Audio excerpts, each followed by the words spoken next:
A Werewolf Shifter Romance, written by Amelia Hart. Chapter 1. The Ring of Sacrifice. The cold stone walls of Blackmoor Prison had been weeping moisture for decades, creating an atmosphere thick with despair and the metallic scent of old blood. Leanna Ravencrest pulled her worn cloak tighter around her shoulders as she approached the iron gates, her heart hammering against her ribs with each carefully measured step. The autumn moon hung low in the sky, casting silver shadows across the courtyard where she had spent the last hour waiting for the perfect moment to enact her desperate plan. At 22, Leanna had learned that sometimes salvation required sacrifices others might call foolish.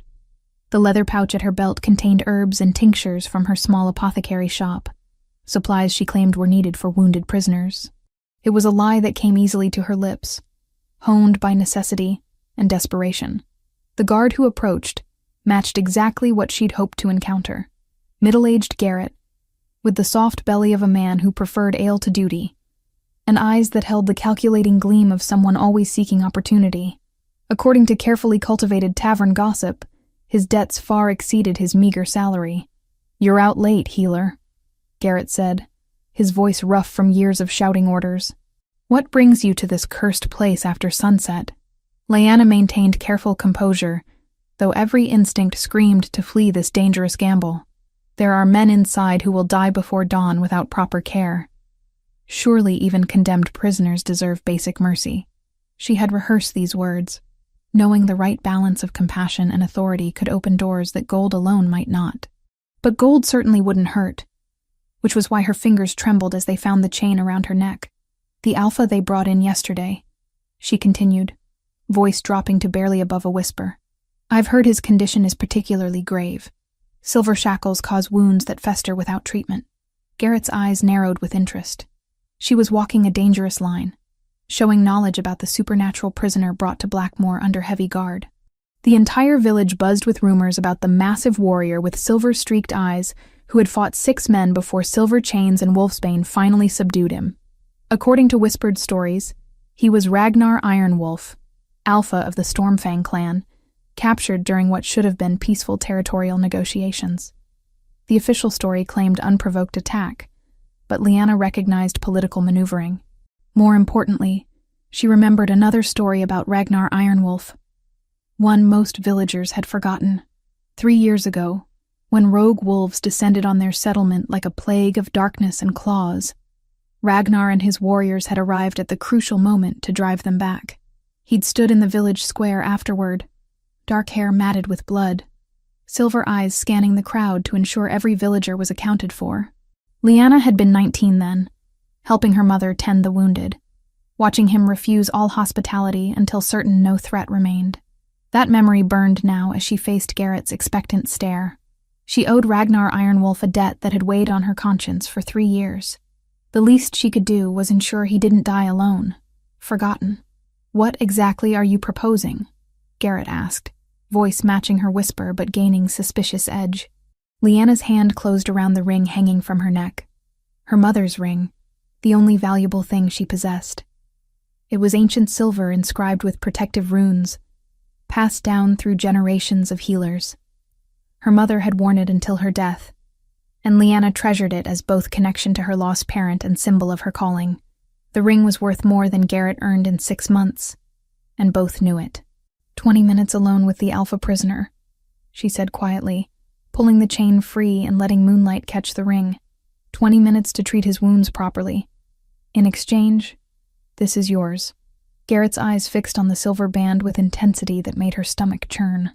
She watched him calculate the ring's value against the risk of allowing unauthorized access to such a dangerous prisoner. "Ancient silver," he said finally, reaching to touch the ring with one grimy finger.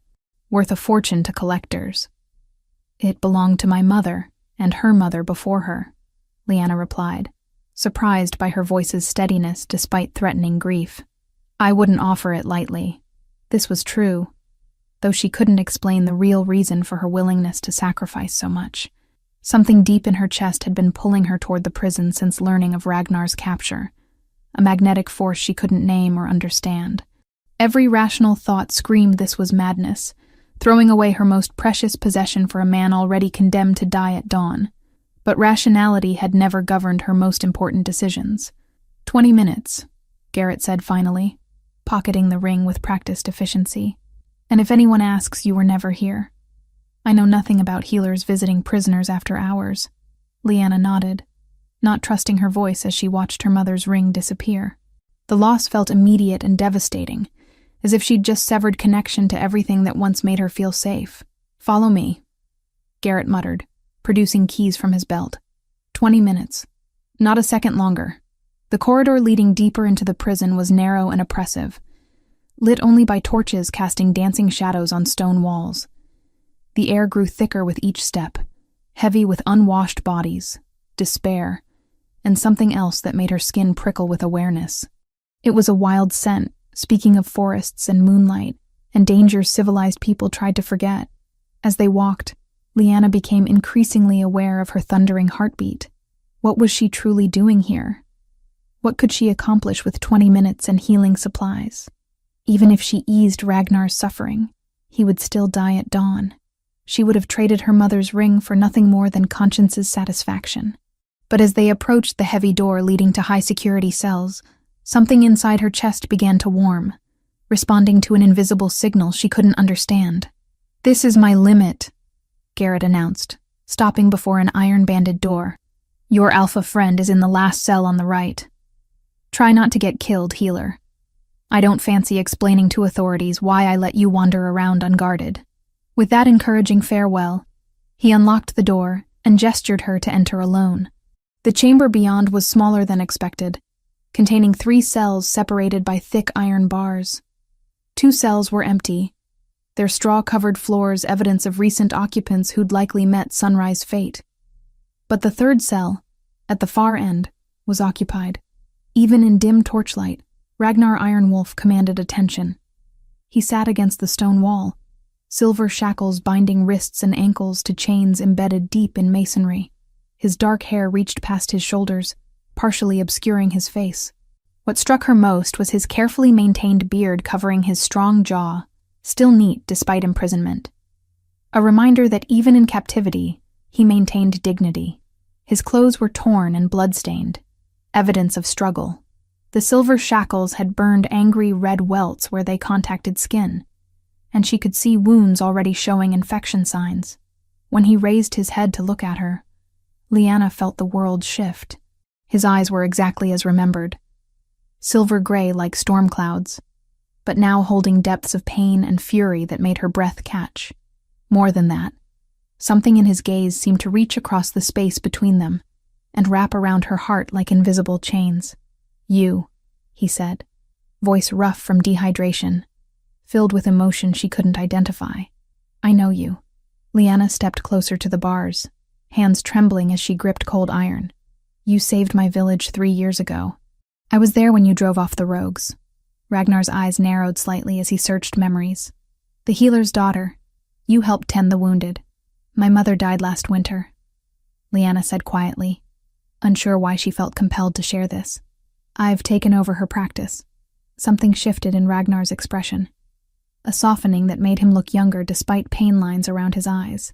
"I'm sorry for your loss. She was a good woman. She refused payment for treating my warriors that night. The simple kindness nearly undid her composure. Here was a man facing execution at dawn, chained and wounded and abandoned, offering condolences for a loss he had no obligation to acknowledge. "I've come to help you," she said, holding up her supply bag. "I can't change what happens at sunrise, but I can ensure you don't suffer unnecessarily."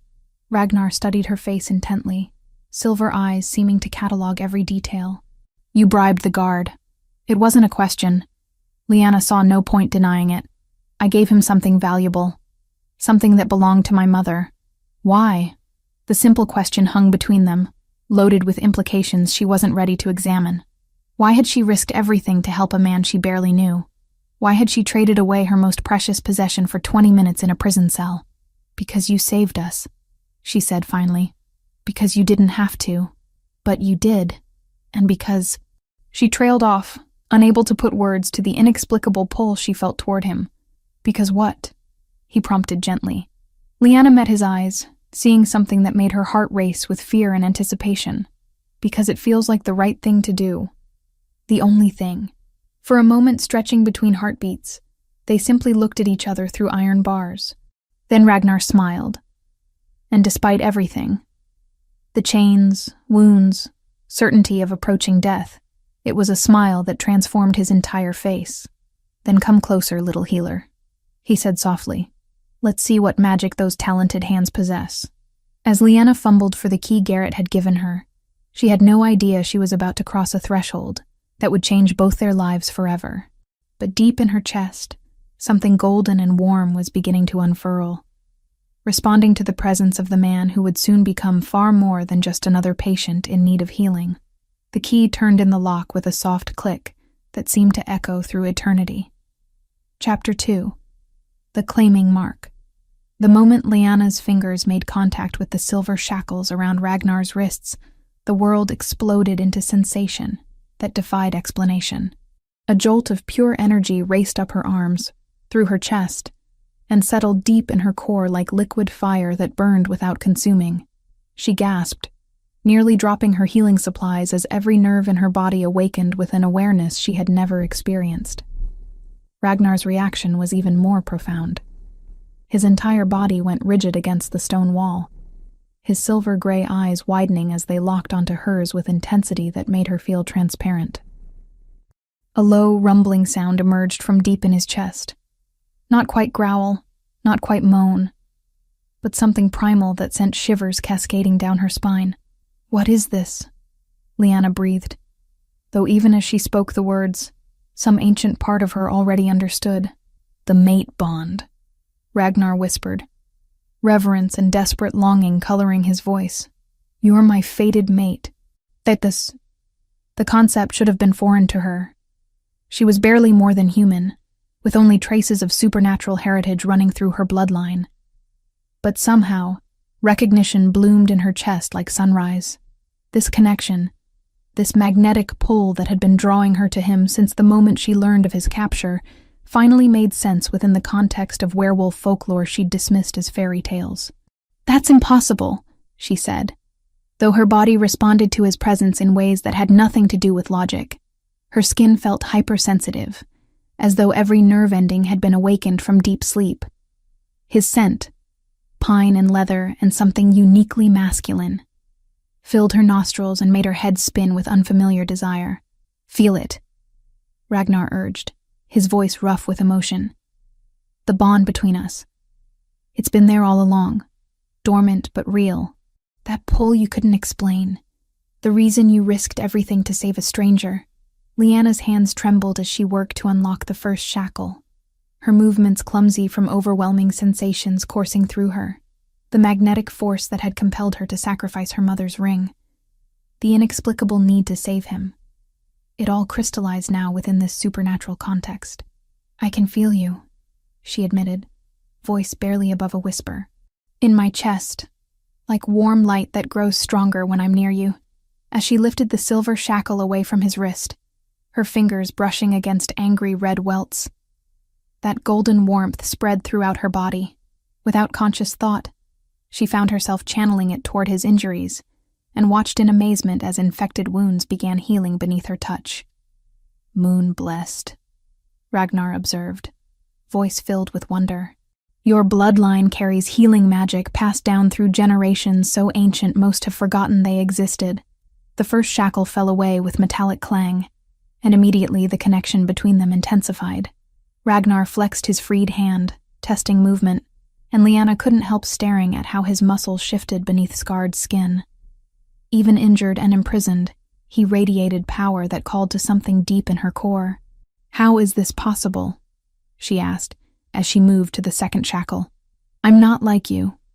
I can't shift, can barely sense supernatural creatures unless they're standing directly in front of me."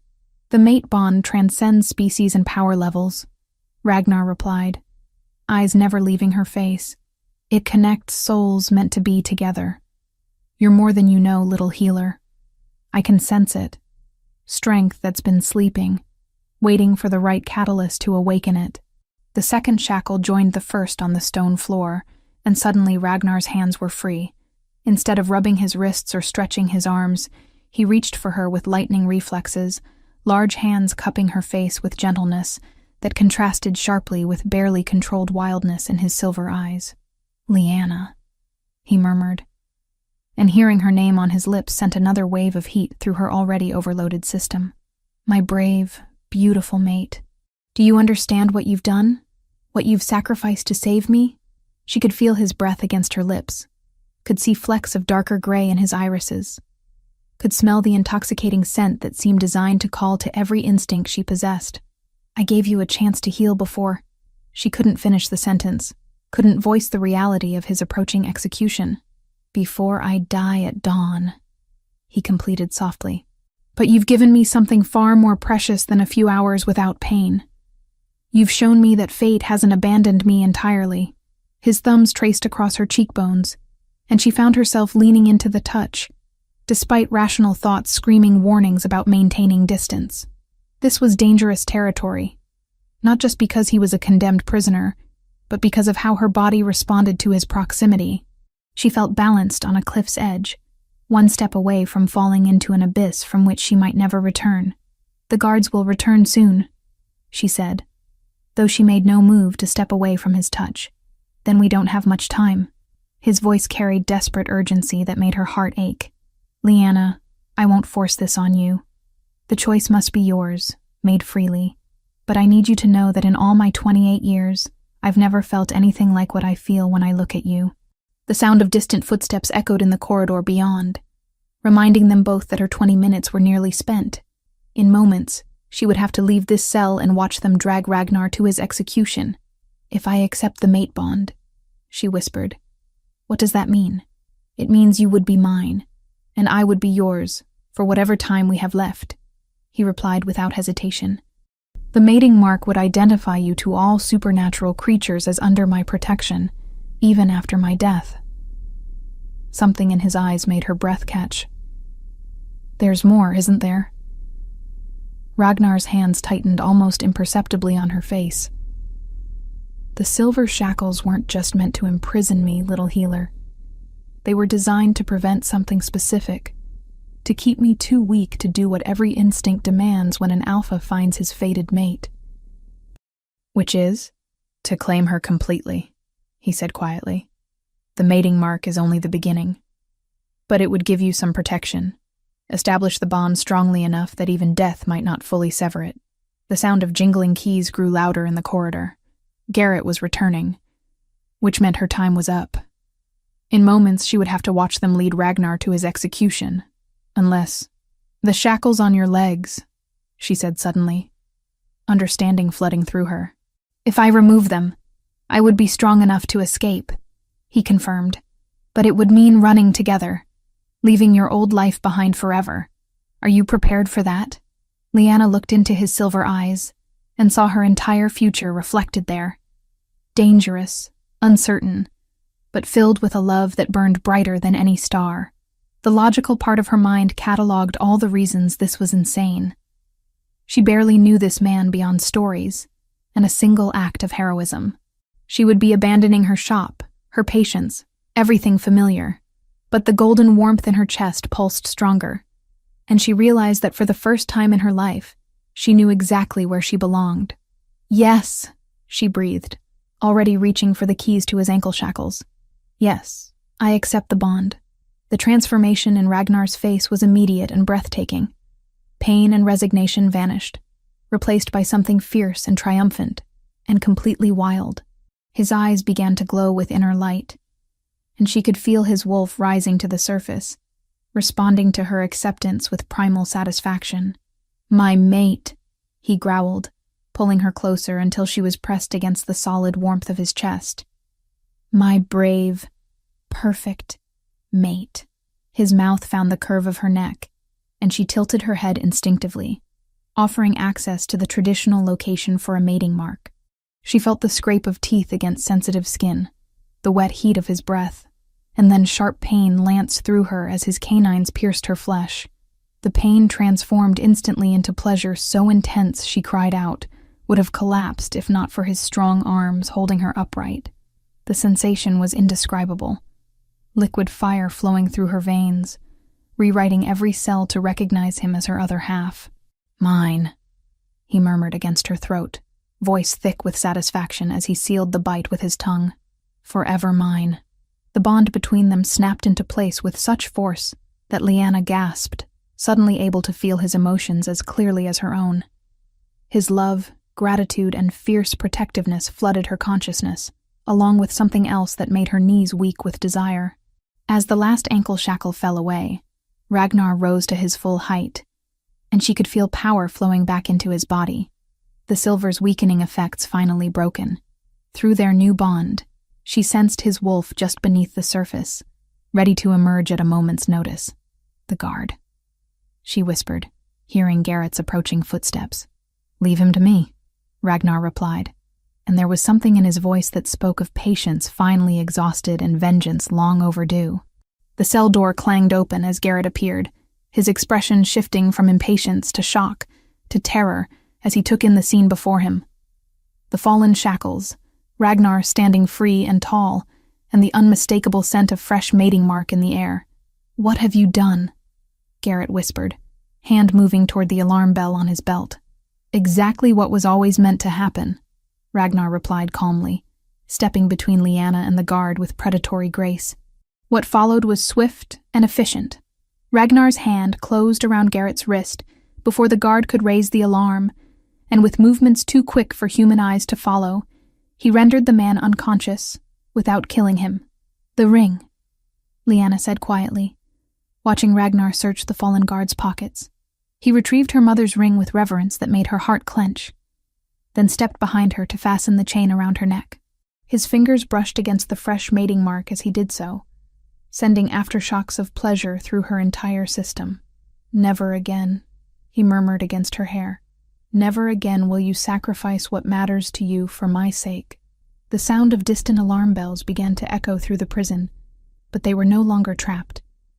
Through their bond, Leanna could feel Ragnar's wolf rising to the surface, preparing for the escape that would transform them both from prisoners into fugitives. "Ready to run, my brave mate?" he asked, silver eyes beginning to glow with supernatural light. Leanna looked at the unconscious guard, at the fallen shackles, at the man who had become her entire world in the span of 20 minutes. "Together," she said firmly. "Whatever comes next, we face it together." As they stepped out of the cell and into an uncertain future, the mate bond pulsed between them like a golden thread, binding them together with magic older than civilization itself.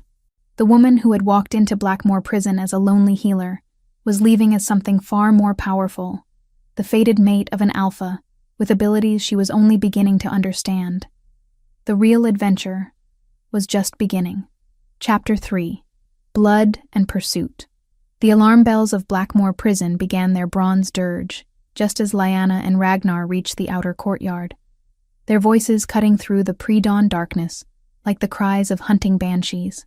Leanna pressed herself against the cold stone archway, her heart hammering against her ribs as shouts erupted from the guards' quarters and the sound of running feet echoed off ancient walls. They had discovered the unconscious guard and empty shackles.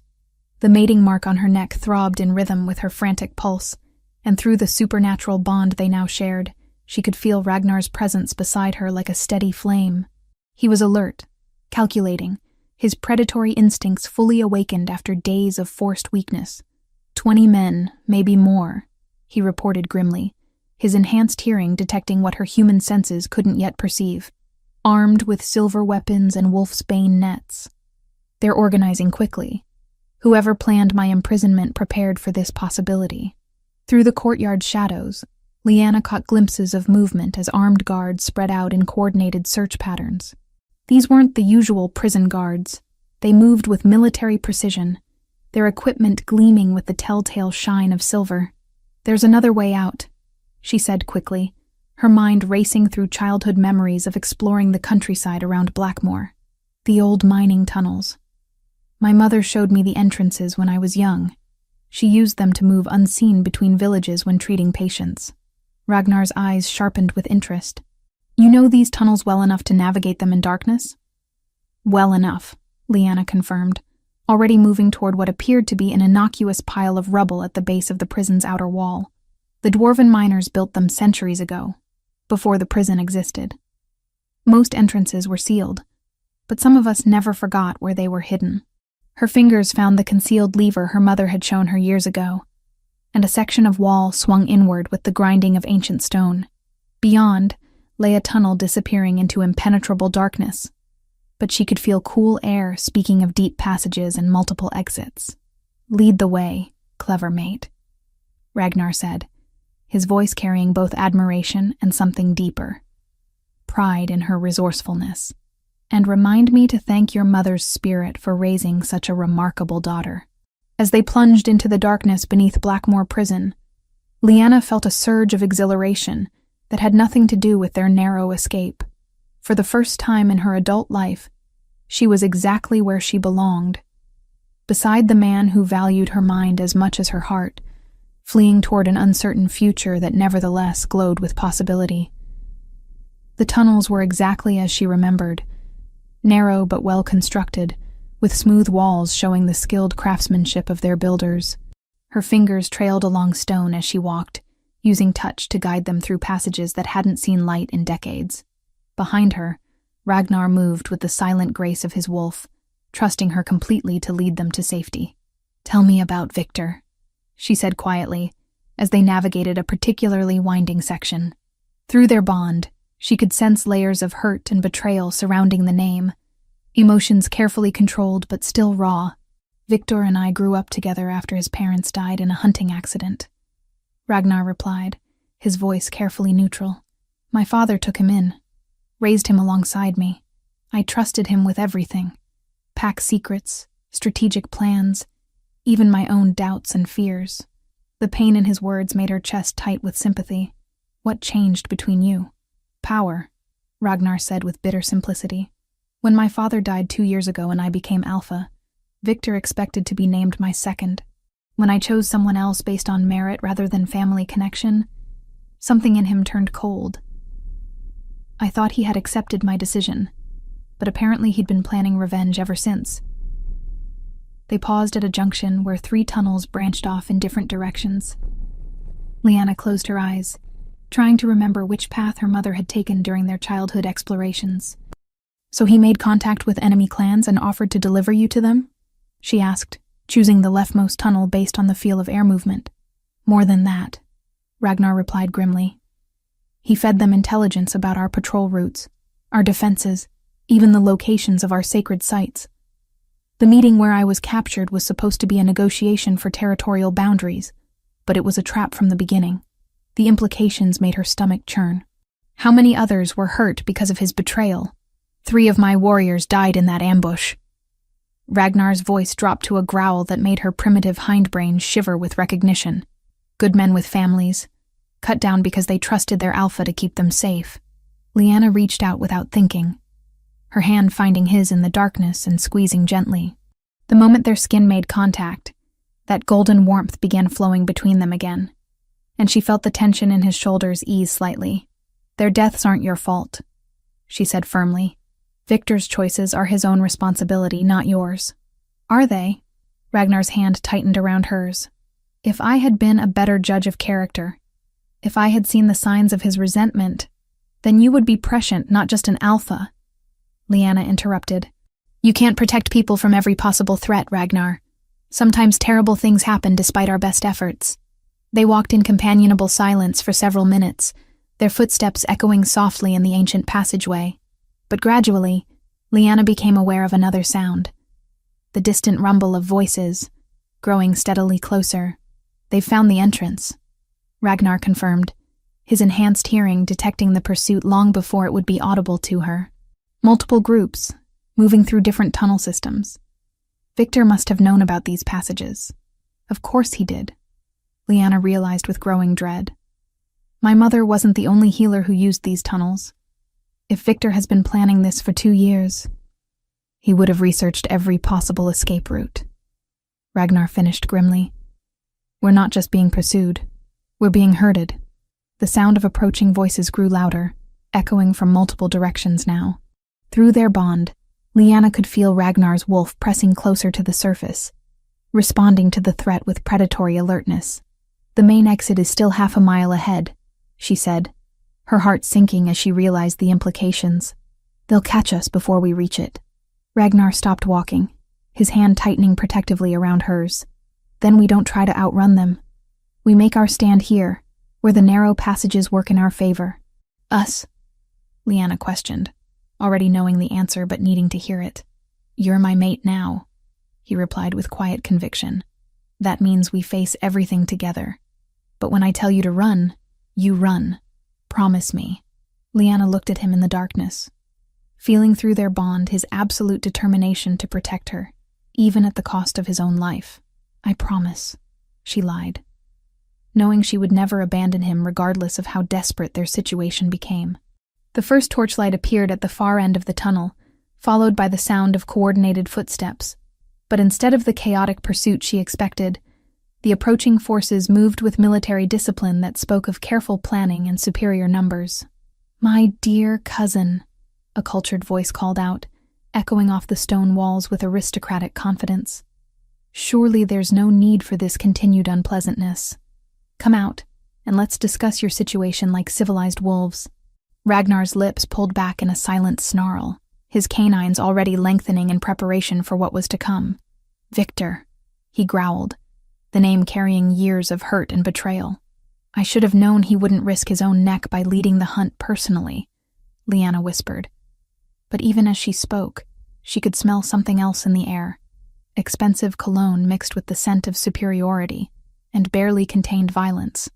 Oh, but I am here, dear cousin.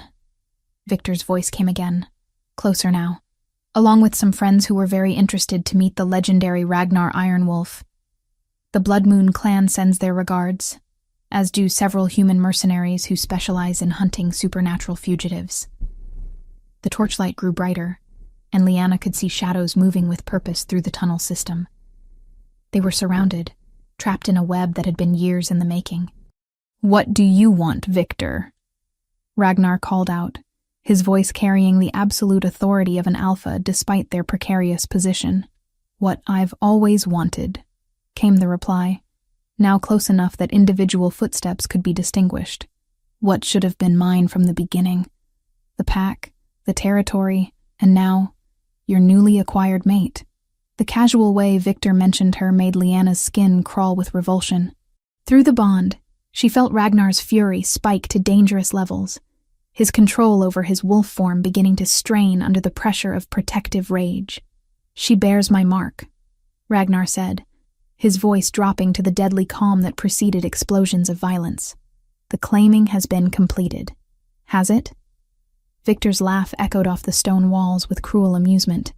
A hasty bite in a prison cell hardly constitutes a proper claiming, cousin, especially when the mate in question possesses abilities neither of you fully understands yet. The torchlight was close enough now that Leanna could make out individual figures, men in dark clothing carrying silver weapons, their movements coordinated with military precision. At their head walked a figure she recognized from Ragnar's descriptions. Tall, aristocratic, with features similar enough to her mate's to mark them as family, but carrying an aura of cold calculation that made her instinctively recoil. Victor stepped into the intersection where they waited, flanked by armed men whose sense spoke of different clans and species. His smile was perfectly practiced, the expression of someone accustomed to getting what he wanted through charm or force. Leanna, he said, inclining his head in a mockery of polite greeting. Such a pleasure to finally meet you properly. Your reputation as a healer precedes you, though I suspect your true value lies in abilities you haven't even discovered yet. What do you want? She asked, proud that her voice remained steady despite the fear clawing at her insides. What any sensible alpha wants, Victor replied easily. A mate worthy of strengthening the bloodline, territory to expand my influence, and the elimination of threats to the natural order. The casual way he discussed her as property made Ragnar's growl fill the tunnel, a sound of pure animalistic fury that made the armed men shift nervously. But Victor seemed unperturbed, his attention focused entirely on Leanna with an intensity that made her feel like prey being evaluated by a predator. Here's what's going to happen, Victor continued conversationally. You're going to come with me willingly, and in exchange, I'll ensure Ragnar's death is quick and relatively painless. Refuse, and I'll let my associates demonstrate why they're considered the best supernatural hunters in the region. Through their bond, Lyanna felt Ragnar's desperate protest, his willingness to die rather than see her suffer. The choice was impossible: save the man she loved by condemning herself to a lifetime with his treacherous cousin, or watch Victor torture him while she remained helpless. But as she looked into Victor's cold blue eyes, Lyanna realized something important. He needed her alive and relatively unharmed, which meant she had leverage he didn't expect her to recognize. "If I agree," she said slowly, "you swear on your honor as an alpha that Ragnar won't be harmed." "You have my word," Victor replied solemnly, though something in his expression suggested his definition of honor might not match hers. Lyanna felt Ragnar's shock through their bond as she stepped forward, lifting her chin with all the dignity she could muster. But instead of the submission Victor expected, she smiled, an expression cold enough to make several of his mercenaries take involuntary steps backward. "Then you should know," she said quietly, "that you've made a critical error in your planning." Victor's confident expression flickered with the first hint of uncertainty. "What do you mean?" Through their bond, Lyanna sent Ragnar a pulse of absolute trust and determination. "You assumed the mate of an alpha would be weak. You forgot that the moon goddess never bonds strength to weakness, only to its equal." The golden warmth in her chest suddenly blazed like a star going nova, and the healing abilities she'd always taken for granted transformed into something far more potent. The mating mark on her neck began to glow with soft silver light, and she watched Victor's eyes widen with the first stirrings of genuine fear. "Now, my love," she whispered, and felt Ragnar's wolf surge to the surface with predatory joy. What followed would become legend among the surviving mercenaries. The night a healer discovered she was so much more, and an alpha reclaimed both his freedom and his destiny in a tunnel deep beneath Blackmoor Prison. Chapter 4: Sanctuary and Truth. The abandoned cottage sat nestled in a grove of ancient oak trees, its stone walls weathered by decades of neglect, but still solid enough to provide shelter from the storm clouds gathering overhead. Lyanna pushed open the heavy wooden door, her muscles aching from the harrowing journey through forest paths that seemed to exist more in memory than reality. The air inside was musty with disuse, but dry, and she could see the outline of a stone hearth that promised warmth once she managed to coax fire from the scattered kindling. "This will serve our needs," Ragnar said quietly, his voice still carrying the rough edge of someone who had spent hours balancing between human and wolf form during their desperate flight. He had shifted back to human shape only when they reached the cottage, and Lyanna was trying very hard not to think about how his torn prison clothes revealed the powerful physique of a man built for both protection and conquest. She busied herself with building a fire, grateful for the familiar task that gave her hands something to do, while her mind processed everything that had transpired since walking into Blackmoor Prison. The mating mark on her neck pulsed with constant awareness of his presence, and every time he moved behind her, arranging their meager supplies, checking the cottage's defenses, she felt echoes of sensation that made her breath catch. Through their bond, she could sense the layers of his thoughts: relief at their escape, concern for her well-being, and underneath it all, a growing intensity that spoke of needs barely held in check. The mate bond was more than just emotional connection. It was a pull toward physical completion that grew stronger with each passing hour. "Tell me about the abilities I displayed in the tunnels," she said, needing to focus on practical matters rather than the way firelight played across his scarred chest. That power, the way I could suddenly do things I'd never imagined possible. Ragnar settled on the floor beside her, close enough that she could feel warmth radiating from his body, but not quite touching. Moon-blessed bloodlines carry magic that's been dormant in most families for generations. Your mother likely had similar abilities but chose to keep them hidden for your protection. The fire caught with satisfying crackle, and Lyanna sat back on her heels to study his profile in the dancing light. His expression was carefully controlled, but through their bond, she could sense the depth of knowledge he possessed about supernatural heritage. "Why would she hide it?" she asked softly. "Because power draws attention," Ragnar replied grimly, "and not all of that attention is benevolent. There are those who would use moon-blessed abilities for their own purposes, regardless of the cost to the individual." Lyanna pulled her knees up to her chest, wrapping her arms around them as she absorbed this information. Like Victor? Victor is just the beginning, Ragnar said with bitter honesty. If word spreads about what you can do, about what our bond represents, there will be others. Alphas who see you as a prize to be won, councils who view you as a resource to be controlled, enemies who consider you a threat to be eliminated. The implications made her stomach churn, but also sparked something defiant in her chest. Let them come, she said quietly. I'm tired of hiding from what I am. Ragnar turned to look at her fully, and she could see admiration mixing with concern in his silver eyes. My brave mate, he murmured. But bravery without wisdom is just another form of recklessness.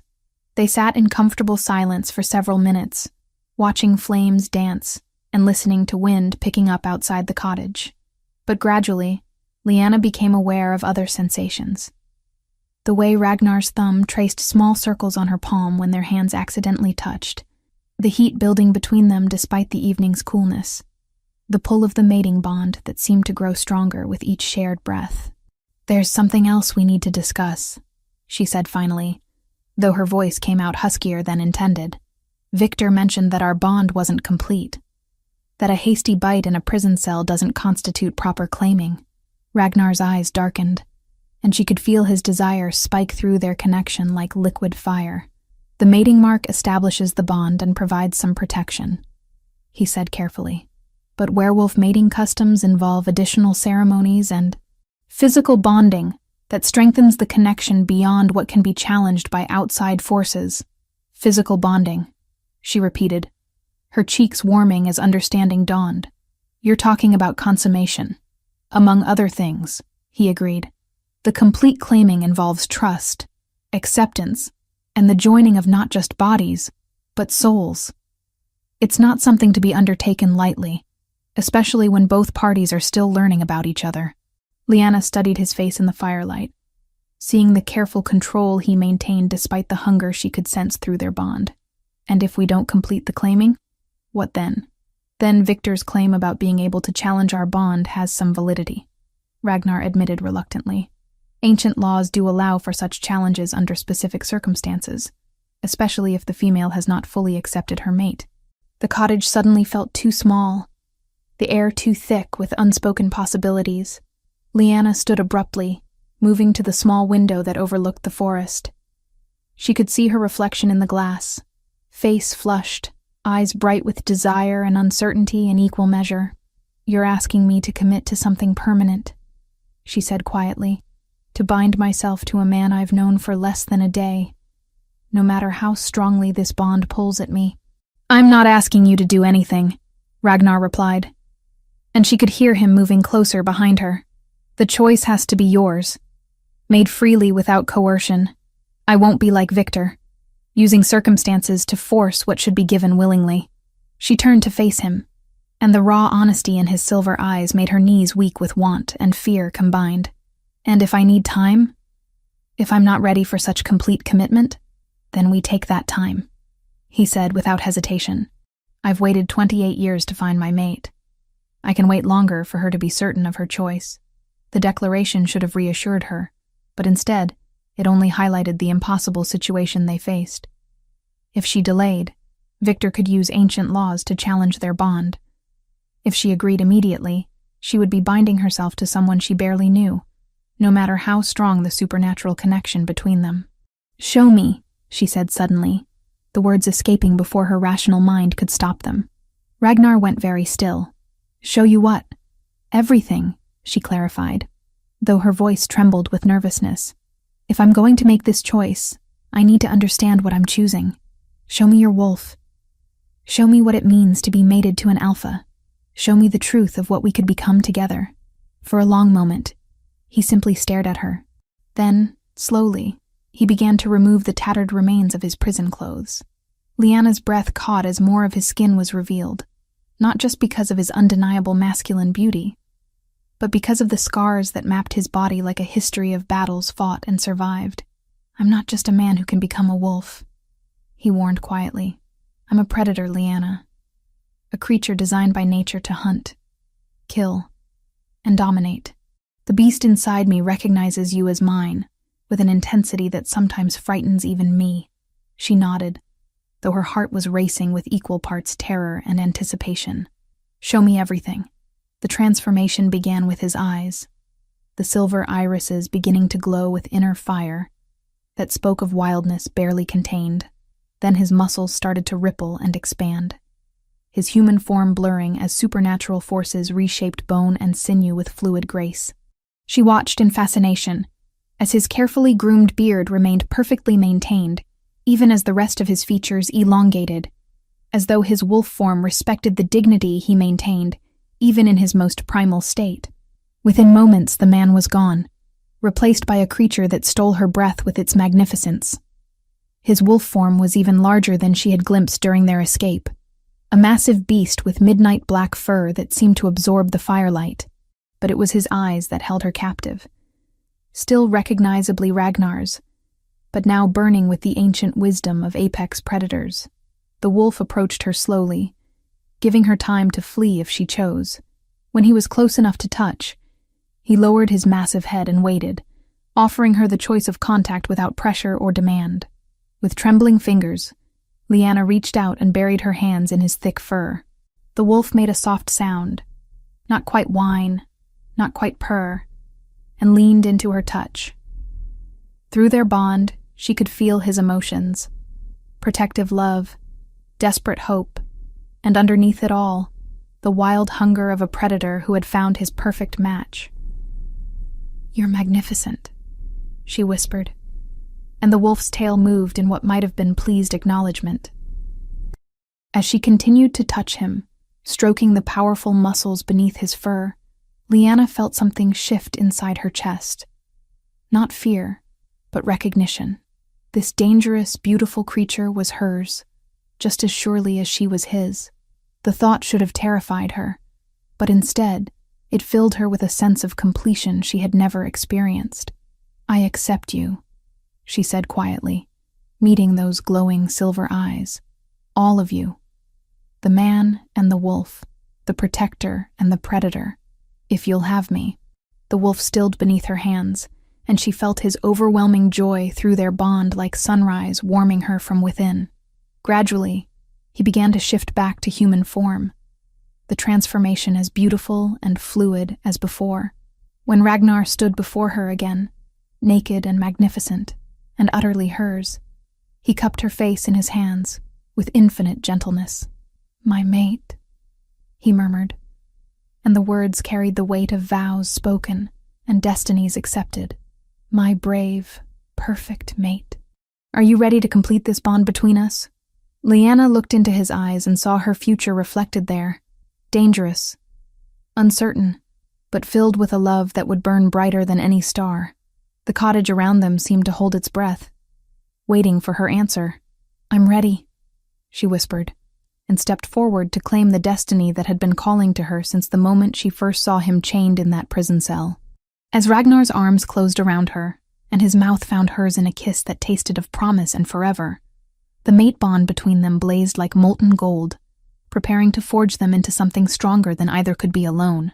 The true claiming was about to begin. Chapter 5. The Price of Betrayal. 3 days of paradise had passed in the abandoned cottage. 3 days where the world narrowed to nothing beyond stone walls that sheltered them from everything except their growing connection. Lyanna had never imagined such happiness was possible. Waking in Ragnar's arms each morning, sharing quiet conversations by the fire, learning the rhythms of a love that felt both ancient and startlingly new. The mating bond between them had settled into something warm and steady, a constant golden thread that made her feel complete in ways she had never known she was lacking.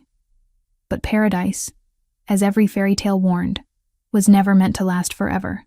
The sound that woke her wasn't loud, just the soft scrape of a boot on stone somewhere beyond their sanctuary. But Ragnar went rigid beside her, his enhanced senses detecting threats long before her human ears could perceive them. Through their completed bond, she felt his instant transformation from sleepy contentment to lethal alertness. "How many?"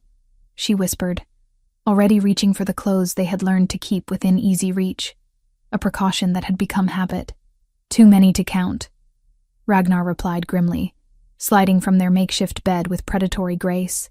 At least 30, surrounding the cottage in coordinated positions. They've been moving into place for hours while we slept. Liana's blood chilled as the implications hit her. Victor, his scent is everywhere, Ragnar confirmed, his voice carrying controlled fury that spoke of patience finally exhausted, along with mercenaries, Blood Moon clan warriors, and something else. Magic that doesn't belong to our kind. As if summoned by their conversation, a cultured voice called out from the forest beyond their walls. It carried easily through the morning air, with aristocratic confidence, and just enough mockery to make Liana's skin crawl with instinctive revulsion. "Cousin dear," Victor's voice drifted through the stone walls. "Surely there's no need for this continued unpleasantness. Come out, and let's discuss your situation like civilized wolves." Ragnar's lips pulled back in a silent snarl that was more wolf than human. Victor always did prefer pretty words and overwhelming numbers to honest confrontation. "Who else is he working with?" Liana asked, struggling into her dress while trying to keep her movements silent. Through their bond, she could feel Ragnar's wolf pressing against the surface, responding to the threat with barely contained violence. The scent signatures suggest Blood Moon clan enforcers, human mercenaries who specialize in hunting supernatural creatures, and he paused, nostrils flaring as he identified the strange magical signatures. A blood witch. Someone old and powerful enough to mask supernatural bonds. The implications made her stomach churn. Blood witches were creatures of nightmare and forbidden legend, practitioners of magic so corrupt it violated the natural order itself. If Victor had allied himself with such beings, their situation was far worse than she had imagined. Through the cottage's single window, Liana caught glimpses of movement among the trees. Armed figures in dark clothing, carrying weapons that gleamed with silver, their positions coordinated with military precision. These weren't the chaotic rogues who had once threatened her village. This was an army prepared for war. "There has to be a way out," she said, though her voice lacked conviction. "The mining tunnels, or perhaps all blocked," Ragnar said quietly, and she could feel his grim resignation through their bond. "Victor knows this terrain as well as I do. He would never have approached without cutting off every possible escape route." The voice came again, closer now, as if Victor was walking casually toward their door despite the danger he knew Ragnar represented. "I know you can hear me, dear cousin, and I know you have the lovely Liana with you. Such a remarkable woman. Did you know that completing your mate bond has awakened abilities even she doesn't fully understand yet?" Liana went cold, her hand instinctively moving to the fully healed mating mark on her neck. Through their connection, she could sense new depths to her powers, abilities that had been sleeping until the bond's completion brought them to the surface. If Victor knew about these changes, "He's been watching us," she whispered, horror creeping into her voice. "He knows we completed the bond." Ragnar's expression darkened with murderous intent. "Victor," he called out, his voice carrying the absolute authority of an alpha, despite their precarious position. "If you have something to say it to my face instead of hiding behind your hired killers." "Gladly," Victor replied, and Liana heard the soft sound of the cottage door being pushed open. The man who entered was everything she had expected, and nothing she had prepared for. He looked enough like Ragnar to mark them as family. The same height and aristocratic bone structure, but where Ragnar's presence radiated controlled strength, tempered by honor, Victor's carried cold, calculating intelligence that made her feel like prey being evaluated by a predator. His clothes were immaculate despite the early hour and forest setting. His smile the practiced expression of someone accustomed to getting what he wanted through charm or violence. "Liana," he said, inclining his head in a mockery of polite greeting. "Such a pleasure to finally meet you properly. I must say, completing the mate bond has done wonders for your potential. What do you want, Victor?" Ragnar stepped protectively in front of her, every line of his body radiating the promise of violence. "What I've always wanted," Victor replied with casual ease. "What should have been mine from the beginning. The pack, the territory, and now, your extraordinarily gifted mate." The way he spoke about her as property made Liana's stomach churn, but also sparked something defiant in her chest. "I belong to no one but myself," she said, proud that her voice remained steady despite her fear. Victor's smile widened, showing teeth that seemed just slightly too sharp. Ah, but that's where recent developments have changed things considerably.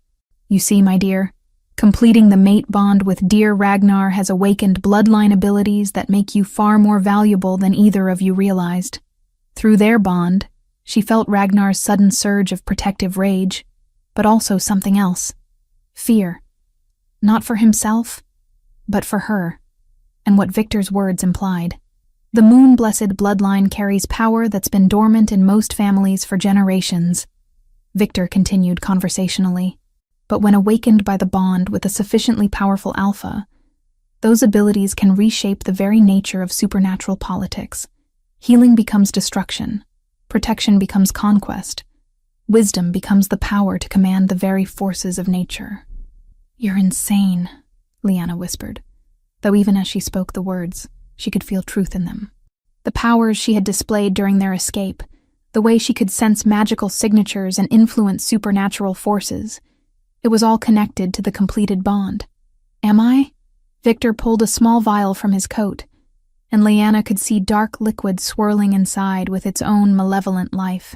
This contains a sample of your mother's blood, taken the night I killed her. Blood that still carries echoes of the poison I used to ensure she couldn't share family secrets with her daughter.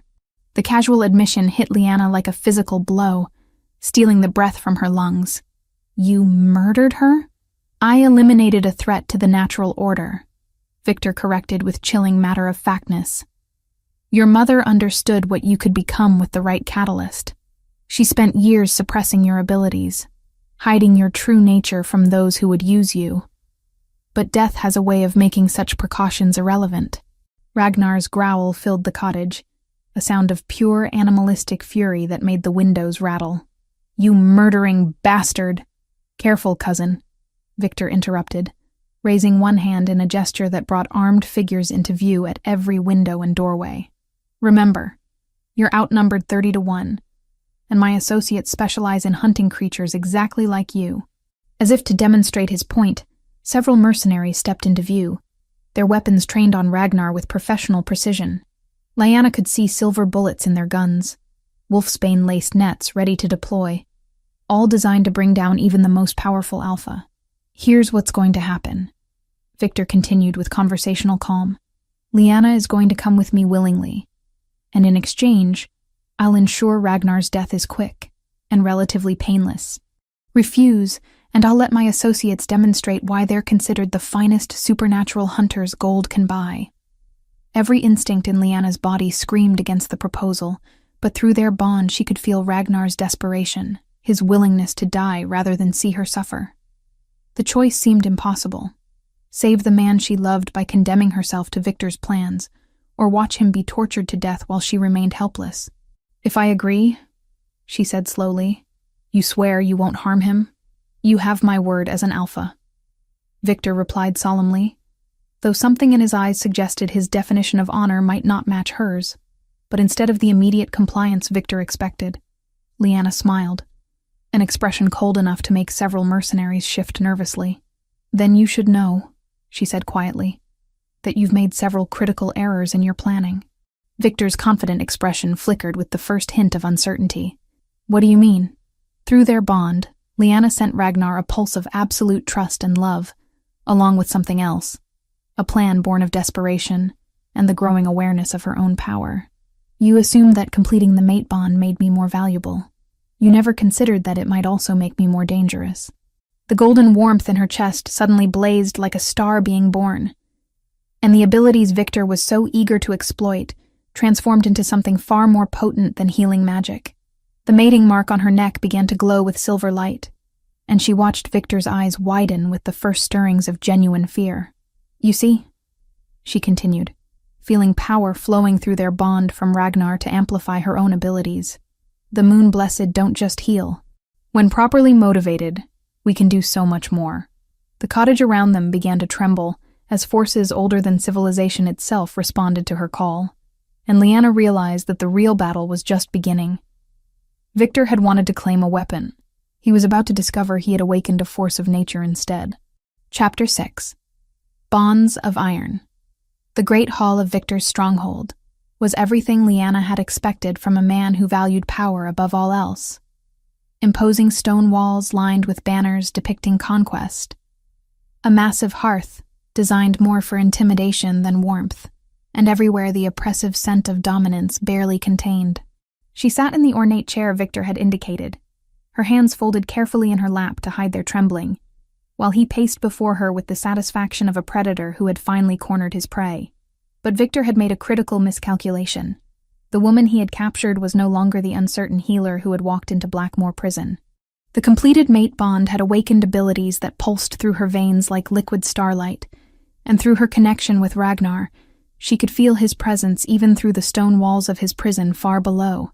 "You really are quite remarkable," Victor said, pausing to study her with those cold blue eyes that shared Ragnar's coloring, but none of his warmth.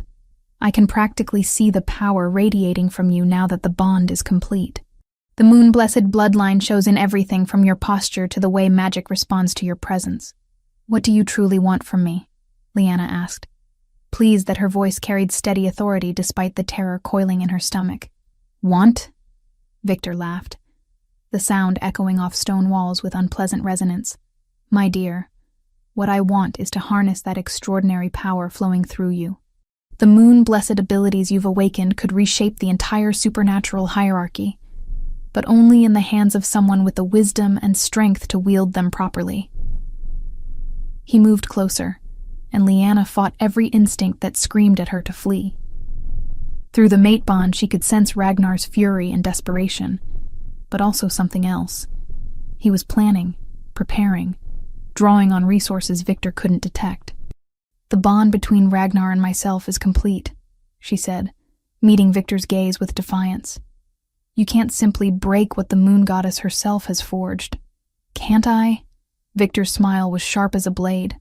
"Perhaps not through conventional means, but I've spent considerable time and resources preparing for exactly this situation. 3 days to consult with experts in supernatural bonds, and the methods to redirect them." As if summoned by his words, the hall's side door opened to admit a figure that made Lyanna's blood freeze. The woman who entered was ancient beyond measure, her skin like parchment stretched over sharp bones, her eyes milky white with cataracts that somehow conveyed malevolent intelligence.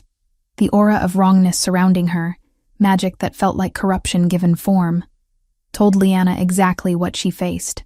"A blood witch," she whispered, her mother's warnings about such creatures echoing through her mind. "Morgana Darkbane," Victor said by way of introduction. "Meet the lovely Lyanna. Morgana, this is our moon-blessed prize." The witch approached with shuffling steps that covered ground with unnatural speed. When she reached Lyanna's chair, she extended one gnarled finger toward the mating mark on her neck, but stopped just short of contact as silver light began emanating from Lyanna's skin. "Interesting," Morgana croaked, her voice like grinding stone. "The bond is indeed complete, but that presents opportunities rather than obstacles. A fully awakened moon-blessed is far more valuable than a dormant one. Can you transfer the bond?" Victor asked, his tone carrying casual interest that made Lyanna's stomach churn. "Transfer, redirect, amplify, all within my capabilities," the witch replied with disturbing enthusiasm. "But such power comes with proportional risk. The moon-blessed are not passive vessels to be manipulated at will. Their magic has ways of defending itself." Through her bond with Ragnar, Lyanna felt a pulse of fierce approval and something else. Instructions, wordless but clear. He was telling her to trust in her abilities, to remember that the magic flowing through her was hers to command. "What are the risks?" Victor pressed, though his eyes never left Lyanna's face. "If the ritual fails," Morgana said with chilling matter-of-factness, "the backlash could destroy everyone in this hall. Moon-blessed magic, when cornered, becomes volatile, but successfully completed, you would possess not only her abilities, but the amplification that comes from bonding with power already awakened." The casual discussion of magical violation made Lyanna's jaw clench, but it also sparked something deeper. the same defiant flame that had driven her to save a condemned prisoner with nothing but determination and her mother's ring. If Victor thought she would submit meekly to his schemes, he had severely underestimated what his cousin's mate had become. "How long do I have?" she asked quietly, already beginning to gather the power flowing through her like golden threads. "Until moonrise," Victor replied, checking the high windows where afternoon light was already slanting toward evening. "Morgana's magic works best under the full moon, and tonight's celestial alignment is particularly favorable. Hours." She had hours before they attempted to violate the most sacred bond known to their kind. Through her connection with Ragnar, she could feel his growing desperation, his frantic efforts to escape whatever prison held him. "May I have time alone to prepare myself?" she asked, injecting just enough resignation into her voice to make Victor believe she was beginning to accept the inevitable. "Of course," Victor replied magnanimously. "I want you to understand that this is ultimately for the greater good. Your abilities combined with my strategic vision could bring peace and order to territories that have known only chaos." The twisted logic in his words made Lyanna want to scream, but she nodded gracefully and allowed herself to be escorted to a guest chamber that was clearly designed as a comfortable prison. The door locked from the outside, the windows were barred, and she could sense armed guards in the corridor beyond. But as she settled into the chair beside the window, Lyanna felt something she hadn't expected. Her mother's spirit seeming to whisper encouragement, reminding her of lessons half forgotten about the true nature of their bloodline. Closing her eyes, Lyanna reached deep into memories of childhood, searching for fragments of knowledge her mother had shared about moon-blessed heritage. Not just healing, but other gifts that came with their ancient lineage. The ability to sense supernatural creatures across vast distances, to influence magical energies, and most importantly, to send her consciousness along the bonds that connected her to those she loved, placing her hand over her heart where the mate bond pulsed like a second heartbeat. Lyanna began focusing all her energy on that golden connection. The process was exhausting, requiring her to pour her life force into the bond until she felt hollow and dizzy. But gradually, the connection strengthened and solidified, becoming less like a thread and more like a bridge spanning the distance between their souls. Through that bridge, she sent everything.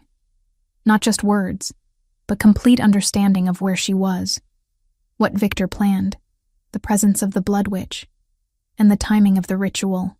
Most importantly, she shared her own plan, desperate and dangerous as it was. The moon-blessed bloodline carried power that could be used for healing, yes, but also for other purposes if the wielder was prepared to pay the price. If Victor wanted to harness her abilities through blood magic, perhaps she could turn that same magic against him and his witch.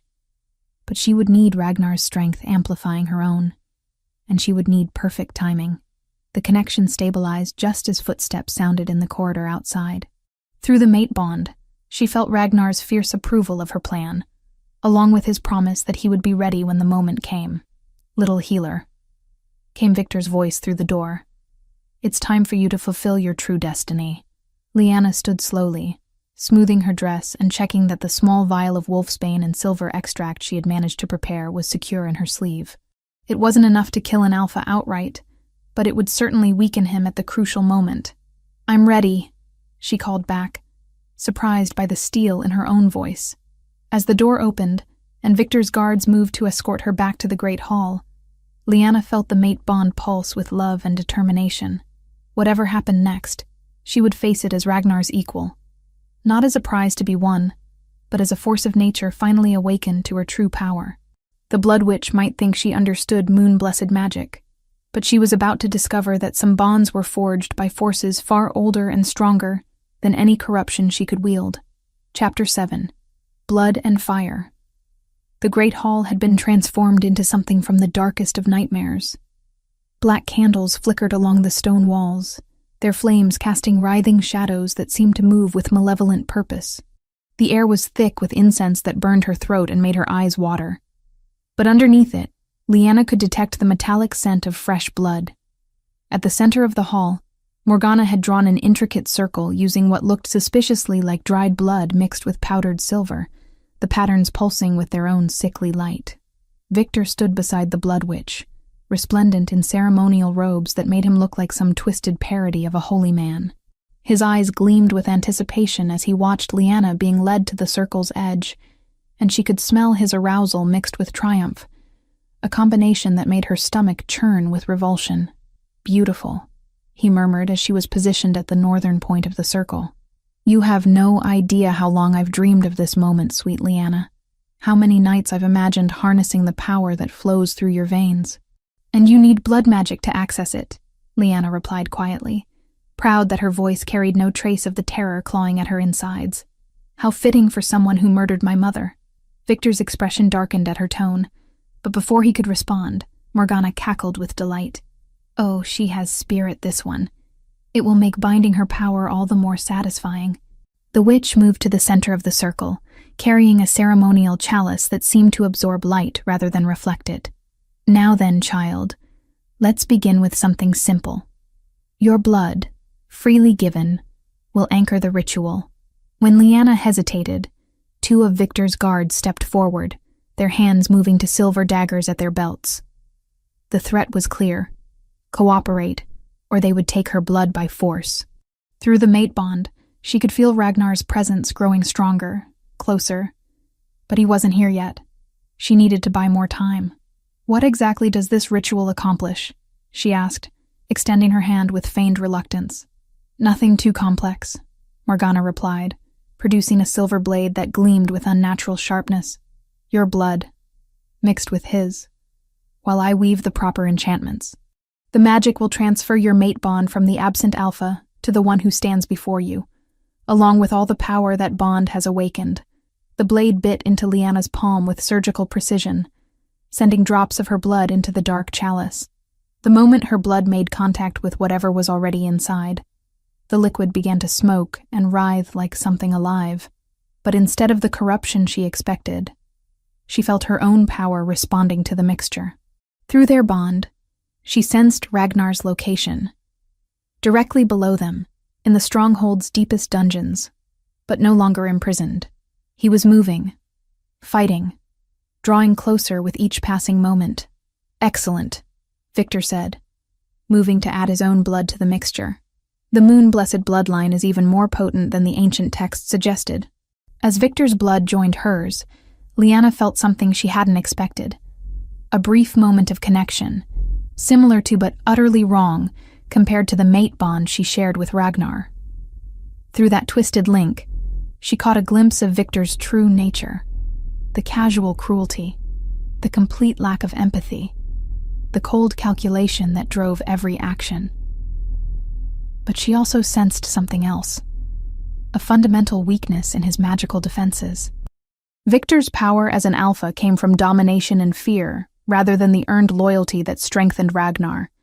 It made him predictable, brittle in ways he didn't recognize. "Now comes the delicate part," Morgana announced, beginning to chant in a language that seemed to crawl along Lyanna's skin like insects. "Drink, child, and let the magic remake your very essence."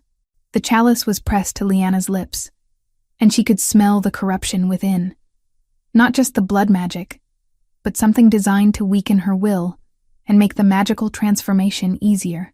If she drank this, Victor believed she would become exactly what he wanted: a compliant source of power with no memory of the man she truly loved. But as the rim of the chalice touched her lips, Lyanna made her move. Instead of drinking, she bit down hard on her own tongue, filling her mouth with blood charged with her moon-blessed abilities. Then, channeling every ounce of power flowing through her, she made that blood burn with purifying energy. When Morgana forced the chalice forward, expecting her to swallow the corrupted mixture, Lyanna spat her charged blood directly into the witch's face. The effect was immediate and catastrophic. Morgana shrieked as the purified blood ate through her flesh like acid, her ancient features dissolving into writhing corruption. The dark magic that had sustained her for centuries turned against itself, and within moments, the powerful blood witch was nothing more than ash and screaming wind. The ritual circle exploded with backlash energy, silver flames racing along the blood-drawn patterns and setting the ceremonial banners ablaze. Victor was thrown backward by the magical shockwave, his robes catching fire as he crashed into the stone wall behind him. But Lyanna's desperate gamble had cost her. Using so much of her life force at once left her drained and weak, her knees buckling as darkness crept in at the edges of her vision. Through the mate bond, she could feel Ragnar's presence like a blazing star, but he still seemed impossibly far away. "You little bitch!" Victor snarled, staggering to his feet and ripping away his burning robes to reveal the muscled torso beneath. His eyes had shifted to the golden glow of his wolf, and she could see his human restraint cracking under the pressure of rage and thwarted desire. "Do you have any idea what you've done? What you've cost me? I've stopped you from violating the most sacred bond known to our kind," Lyanna managed, though her voice was barely above a whisper. "Temporarily," Victor corrected, advancing on her with predatory intent. "Blood magic was just one option. There are other methods of claiming what I want, older and far more brutal." He grabbed her chin with fingers that were already extending into claws, forcing her to meet his glowing eyes. "I'm going to tear your precious mate bond apart piece by piece, then rebuild it in my image. And you're going to feel every moment of the process. Like hell you will." The voice that cut through Victor's threats was low, deadly, and utterly familiar. Lyanna's heart leaped as Ragnar stepped through the great hall's massive doorway, his silver eyes blazing with the cold fury of an alpha protecting his mate. Behind him came warriors she recognized, members of his pack who had infiltrated the stronghold during the chaos of the ritual. "Cousin," Victor said, his grip tightening on Lyanna's chin hard enough to leave bruises. "How good of you to join us. Though I'm afraid you're too late to stop what's already begun." "Am I?" Ragnar's smile was all teeth and deadly promise. "Because from where I stand, it looks like your blood witch is nothing but ash. Your ritual circle is destroyed, and my mate just proved she's far more dangerous than either of us gave her credit for." Through their bond, Lyanna felt his fierce pride in her actions, but also his concern for her condition. The magical backlash had weakened her more than she had realized, and she wasn't sure how much longer she could remain conscious. "It doesn't matter," Victor replied, though his voice carried a note of desperation that hadn't been there before. "She's still here, still within my power. One snap of her pretty neck, and your precious mate bond dies with her." "True," Ragnar agreed conversationally, taking another step into the hall. "But you seem to be forgetting something important about bonds between powerful alphas and awakened moon-blessed healers." "Which is?" Before Victor could react, Lyanna felt power flowing through the mate bond. Not her energy going to Ragnar, but his strength filling the hollow spaces in her spirit. The connection between them, tested by separation and magical interference, suddenly blazed with renewed vitality. "They work both ways," Ragnar said calmly. Victor's eyes widened in horror as he realized what was happening. But it was too late. Lyanna's moon-blessed abilities, amplified by Ragnar's alpha power, erupted from her in a wave of pure, cleansing energy. Victor screamed as the power burned through him, not enough to kill, but more than sufficient to send him crashing to the floor in agony, his grip on her finally broken. The guards who had been moving to surround Ragnar suddenly found themselves facing his elite warriors, and the great hall erupted into chaos as silver flashed in the torchlight and the sounds of battle rang from the ancient stones. But Lyanna only had eyes for Ragnar as he covered the distance between them in 3 swift strides, gathering her into his arms with desperate relief. "My brave, brilliant mate," he murmured against her hair, and she could feel his hands shaking as they held her. "What you did to that witch. I felt your courage through our bond. I've never been more proud of anyone in my life." "Is it over?" she asked, though she could still hear fighting echoing from other parts of the stronghold. "Not yet," Ragnar replied grimly, his eyes finding Victor's writhing form across the hall. "But soon. Victor's supporters are scattered, his alliance with dark magic is broken, and word of his treachery has spread to every pack within 100 miles. He has nowhere left to run." Victor struggled to his knees, his face twisted with pain and fury that would have been frightening if not for the obvious defeat written in every line of his body. "This isn't finished, cousin. Even if you kill me, there will be others. Others who understand that power belongs to those strong enough to take it. Perhaps," Ragnar said quietly. "But they'll find something they're not prepared for waiting. a united front, and the knowledge that true strength doesn't come from domination or fear, but from protecting those we love. As the sounds of battle began to fade, and Victor's remaining supporters either surrendered or fled, Lyanna felt hope blooming in her chest like sunlight after the longest winter. The nightmare was finally ending, and through their bond, she could sense new possibilities unfurling. A future where her abilities could be used to heal rather than destroy, to unite rather than dominate. They were free, both of them.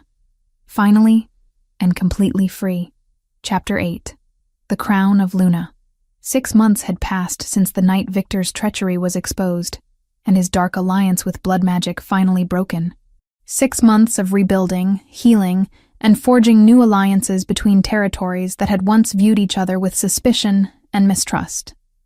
The great hall of Ragnar's stronghold bore no resemblance to the dark, oppressive space it had been under Victor's brief occupation. Now it glowed with warm firelight and echoed with celebration, filled with representatives from dozens of neighboring territories who had come to witness something unprecedented: the formal coronation of a moon-blessed Luna. Lyanna stood before the ancient mirror in her chambers, hardly recognizing the woman who stared back at her. The simple healer's dress had been replaced by robes of midnight blue silk, embroidered with silver threads that caught light like captured starlight. Around her throat rested a collar of worked silver, not a mark of submission, but a symbol of power that had belonged to Luna Queens for generations beyond count. Her dark hair had been woven with tiny silver bells that chimed softly with each movement, and her green eyes seemed to glow with inner light that spoke of magic fully awakened and embraced. "You look like the moon goddess herself," Ragnar said from the doorway, his voice filled with the same wonder that had colored their interactions since they had emerged victorious from Victor's stronghold. He was magnificent in his own ceremonial robes, the deep forest green complementing his silver eyes and the carefully groomed beard that had become his signature. "I feel like I'm about to face the most important test of my life," Lyanna admitted, turning to face the man who had become her anchor in a world that sometimes still felt overwhelmingly vast. "What if the other packs reject my authority? What if they think a former village healer has no business leading territories?" Ragnar crossed the room in 3 swift strides, taking her hands in his and squeezing gently. Through their mate bond, which had grown stronger and more complex over the past months, she could feel his absolute confidence in her abilities. The same woman who sacrificed her mother's ring to save a condemned stranger, who faced down a blood witch and destroyed centuries of dark magic, who united 3 separate pack territories through nothing but determination, healing magic, and an unshakable moral compass. He smiled, the expression transforming his stern features into something warm and inviting. "That woman is more than ready to be Luna." From the great hall below came the sound of voices raised in harmony, the ancient songs that preceded all major pack ceremonies. Lyanna felt familiar nervousness flutter in her stomach, mixed with something deeper and more profound. Today wasn't just about accepting a title or position of power. Today was about fully embracing the destiny that had been calling to her since the night she walked into Blackmoor prison, with nothing but desperate hope and her mother's ring. "There's something else," she said quietly, her free hand moving to rest on the subtle curve that was only just beginning to show beneath her ceremonial robes. "Something wonderful I need to tell you before we go down there." Ragnar went very still, his enhanced senses no doubt detecting the subtle changes in her scent that she had only begun to notice herself a few days ago. Through their bond, she felt his growing excitement and wonder. "Lyanna, the pack healers confirmed it this morning," she said, unable to suppress the radiant smile that spread across her face. "Twins, a boy and a girl, if their predictions prove accurate. Our bond was so powerful that it created new life almost immediately after completion." For a heartbeat, Ragnar simply stared at her, his silver eyes wide with shock and growing joy. Then he swept her into his arms, spinning her around the chamber, while his laughter echoed off the stone walls with pure elation. "Twins," he repeated, setting her down gently and cupping her face in his hands. "Moon-blessed twins born to an alpha bloodline. Do you have any idea how rare that is? How miraculous? Rare enough that half the representatives downstairs will probably want to negotiate betrothal contracts before the children can even walk," Lyanna replied with mock seriousness. though her heart raced with joy at his reaction. "Let them try," Ragnar growled, his protective instincts already flaring at the mere suggestion. "Our children will choose their own mates when they're ready, just as their parents did. They'll be raised with love, not political maneuvering." The sound of ceremonial horns from below indicated that the coronation was about to begin. Lyanna took a deep breath, drawing strength from their bond and the new life growing within her, and nodded to Ragnar that she was ready. They made their way to the great hall together, their footsteps echoing in perfect synchronization. The assembled crowd fell silent as they appeared at the top of the grand staircase. Hundreds of faces turned upward to witness this historic moment. Lyanna could see pack leaders from territories that had been enemies for generations standing side by side, united in recognition of what she and Ragnar had accomplished together. At the center of the hall stood the ceremonial circle, but instead of the corrupted blood magic Victor had attempted to use, this one was drawn with blessed silver and surrounded by candles that burned with pure white flame. The Elder of Elders, an ancient werewolf whose authority transcended individual pack loyalties, waited beside the circle with the Luna crown in his weathered hands. "Who comes before this assembly to be recognized as Luna?" the Elder called out, his voice carrying easily through the vast space. "I do," Lyanna replied, her voice steady and clear. "Lyanna Ravencrest Ironwolf, mate to Ragnar Ironwolf, alpha of the Stormfang Pack, protector of the United Territories of the Northern Reaches. And what do you offer as proof of your worthiness to bear this ancient responsibility?" This was the moment Lyanna had been preparing for, the question that would determine whether the assembled packs accepted her authority or rejected it. She stepped forward into the ceremonial circle, feeling the blessed silver warm beneath her feet. "I offer the healing of old wounds," she said, extending her hands and allowing her moon-blessed abilities to manifest as golden light that pulsed from her palms. "I offer unity where there was division, protection for the innocent, and the wisdom to know when mercy serves better than vengeance." The light from her hands spread outward, touching each person in the great hall and carrying with it a sense of peace and belonging that transcended pack loyalties. She heard gasps of wonder from the crowd as they felt the touch of ancient magic, the same power that had once blessed the first unions between wolves and humans. "I offer my life, my magic, and my unborn children to the service of all our people," she continued, her voice growing stronger with each word. "Let the wolves of every territory know that they have a Luna who will fight for them, heal them, and protect them as fiercely as she protects her own family." The Elder stepped forward, lifting the Luna crown high above his head. It was a masterpiece of ancient craftsmanship. Silver wrought into the shape of a crescent moon, set with stones that seemed to hold captured moonlight in their depths. "Then by the authority vested in me by the Council of Ancients, by the blessing of the moon goddess herself, and by the acclamation of the assembled packs, I crown you Lyanna Ironwolf, Luna of the United Territories." As the crown settled onto her head, Lyanna felt a surge of power unlike anything she had experienced before. Not just her own moon-blessed abilities, but the combined strength of every pack that had chosen to accept her authority. Through the mate bond, she felt Ragnar's fierce pride and love, but also something new, absolute certainty that together they could build something lasting and beautiful from the ashes of old conflicts. The great hall erupted in cheers that seemed to shake the very foundations of the stronghold. Pack leaders who had been enemies mere months ago stepped forward to offer their loyalty, their warriors raising voices in songs of celebration that spoke of unity and hope for the future. But as the celebration reached its peak, Lyanna felt a familiar warmth stirring in her chest. Not the mate bond this time, but something deeper and more mysterious. The twins she carried seemed to respond to the magic flowing through the hall, their tiny sparks of life pulsing in rhythm with her heartbeat. She looked at Ragnar and saw the same realization reflected in his silver eyes. Their children would be born into a world of peace and unity, raised with the knowledge that love could triumph over hatred, that courage could overcome any obstacle, and that sometimes the greatest sacrifices led to the most beautiful rewards. "Luna," Ragnar said formally, offering her his arm with a smile that was purely for her, despite the hundreds of witnesses surrounding them. "Alpha," she replied, accepting his escort with the same mixture of love and respect that had brought them to this moment. As they walked together through the cheering crowd, Lyanna caught sight of a small table near the back of the hall, where her mother's ring rested in a place of honor. She had never expected to see it again after trading it to free Ragnar from his cell, but it had been recovered and returned to her as a symbol of the sacrifice that had started their incredible journey. The ring gleamed in the candlelight, its ancient runes seeming to pulse with their own inner fire. Her mother would have been proud, Lyanna realized, to see her daughter not just surviving in the world of supernatural politics, but thriving in it. The healing traditions that had been passed down through generations of moon-blessed women would continue through her children, creating a legacy that would endure long after she and Ragnar became nothing but cherished memories.